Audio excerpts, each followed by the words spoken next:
সবাই বলে ইন্না লিল্লাহি ওয়া ইন্না ইলাইহি রাজিউন। ইল্লাহ বলেন। উসমান হাদি, সবাই বলেন রহমাতুল্লাহি। আল্লাহ তাকে জান্নাতের ভিতরে উচ্চ মাকাম স্থান দান করেন, সকলে বলেন আমিন। আমি চাই না এখনো এই নিউজটা এইভাবে না আসুক, কিন্তু যেহেতু নিউজটা দিছে আমার বয়ানের ভিতরে, আমি চাই না আমি উসমান হাদির একজন আদর্শ সৈনিক, সবাই বলেন আলহামদুলিল্লাহ।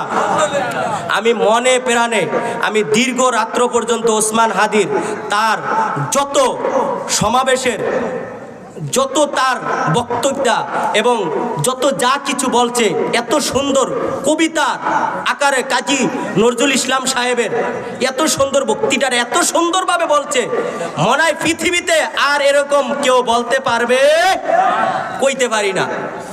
এত সুন্দর, প্রত্যেকটা পশম পর্যন্ত দাঁড়ায় যায়, লোম দাঁড়ায় যায়, চোখ দিয়ে পানি আইসা পড়ে, এত সুন্দর তার বক্তৃতা। আল্লাহ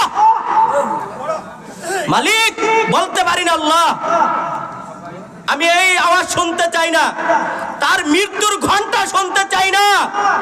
এই শতে শতে মানুষ নিয়ে মাদারীপুরের আল্লাহ এই গভীর রজনীতে উসমান হাদি মৃত্যুবরণ করুক, এটা আমি চাই না, সবাই চান আল্লাহ, কিন্তু মরণশীল কুল্লু নাফসিন যায়কাতুল মউত, সকল মুসলমানের মৃত্যু বরণ করতে হবে। যেহেতু মায়ার নবী মৃত্যু থেকে বাঁচতে পারে না, হাদি তো সামান্য, সেও বাঁচতে পারে, কিন্তু মনে মানায় না। আহ, কত দামি সন্তান, আল্লাহ তুমি তাকে কবুল করে না, সকল বলে না।